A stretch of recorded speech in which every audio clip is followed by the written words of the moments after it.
ఎన్నా ఎన్నడా analysis green కనిపిస్తే కాలు కంట, రెడ్ కనిపిస్తే పుట్టు కంట, అదే నాకు తెలిసింది. సర్లేరా బాబు, నీకు నచ్చింది కొనుక్కోగాని అసలు క్యాండిల్ ఏం చెప్తుందో విను. వీటిని డోజీ క్యాండిల్స్ అంటారు. నా దృష్టిలో ఇవి most powerful candles. Trend reversal ని ఈజీగా క్యాచ్ చేయాలంటే ఈ క్యాండిల్స్ మనం అర్థం చేసుకోవాలి. ఏ క్యాండిల్ అయినా ఈజీగా స్టడీ చేయాలంటే ఈ 4 పాయింట్స్ మనం అబ్జర్వ్ చేయాలి. క్యాండిల్ హై ఎక్కడ ఫామ్ చేసింది, లో ఎక్కడ ఫామ్ చేసింది, ఓపెన్ ఎక్కడైంది, క్లోజ్ ఎక్కడైంది. ఏదైనా ఒక క్యాండిల్ 100 కి ఓపెన్ అయ్యి 1 or 2 లో క్లోజ్ అయిందంటే అది గ్రీన్ క్యాండిల్ ఫామ్. ఎందుకంటే ఓపెన్ కంటే ఎక్కువ రేట్ లో క్లోజ్ అయింది కాబట్టి. అదే క్యాండిల్ 100 కి ఓపెన్ అయ్యి 98 కి క్లోజ్ అయింది అనుకోండి, ఆ క్యాండిల్ రెడ్ క్యాండిల్ ఫామ్ అవుతుంది. ఎందుకంటే ఓపెన్ ప్రైస్ కంటే తక్కువ క్లోజ్ అయింది. ఓకే, ఈ 4 పాయింట్లు క్లియర్. మరి డోజీ క్యాండిల్ కి ఇంత పెద్ద విక్ ఎందుకు ఫామ్ అయింది, దాని గురించి తెలుసుకుందాం. దీనికి కారణం క్యాండిల్ ఓపెన్ అయిన తర్వాత సెల్లర్స్ ఛార్జ్ తీసుకుని ఉంటారు. వాళ్ళకి సాధ్యమైనంత వరకు క్యాండిల్ ని కిందకి పుష్ చేయడానికి ట్రై చేస్తారు. దానివల్ల క్యాండిల్కి లో ఫామ్ అవుద్ది, అంటే లో ప్రైస్ ఫామ్ అవుద్ది. 100 రూపీస్కి ఓపెన్ అయిన క్యాండిల్ 80 రూపీస్కి దొరుకుతున్నప్పుడు బయ్యర్స్ ఊరుకుంటారా? బయ్యర్స్ వాళ్ళ సత్తా ఏంటో చూపిస్తారు.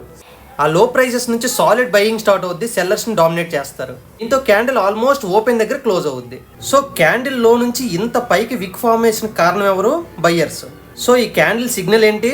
కాల్ బై కానీ పుట్ సెల్ కానీ చేసుకోవచ్చు. లైవ్ మార్కెట్లో ఇది ఏ రకంగా ప్లే అవుతుందో చూద్దాం. ఇక్కడ మీరు అబ్జర్వ్ చేస్తే మార్కెట్ కంప్లీట్గా సెల్లర్స్ కంట్రోల్లో ఉంది, కంటిన్యూస్గా ఫాలో అయింది. సపోర్ట్ దగ్గర డోజీ క్యాండిల్ ఫామ్ అయింది. ఆ డోజీ క్యాండిల్ ఫామ్ అవడం వల్ల మనకేమర్థమైంది? బయ్యర్స్ ఆ రేట్లో ఇంట్రెస్ట్ చూపిస్తున్నారనమాట.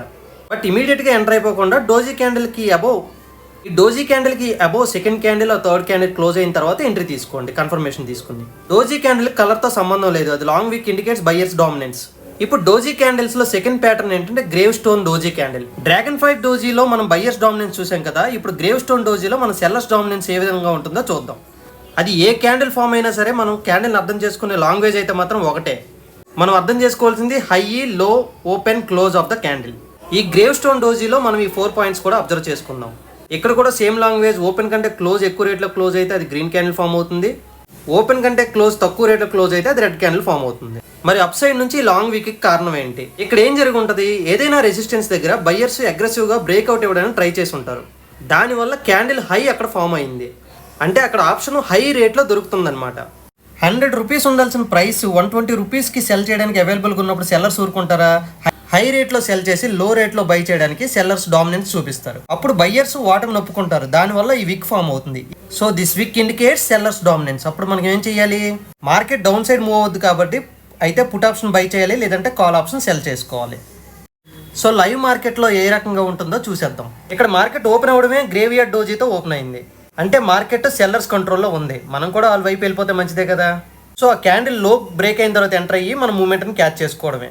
సో ఈ క్యాండిల్లో మనం ఏం అర్థం చేసుకున్నాం? క్యాండిల్ కలర్తో సంబంధం లేకుండా క్యాండిల్లో ఉన్న డామినెన్స్ ఎవరైతే వాళ్ళతో పాటుగా మనం మార్కెట్లో సర్వైవ్ అవుతాం అనమాట. Hope this topic is clear. Thank you.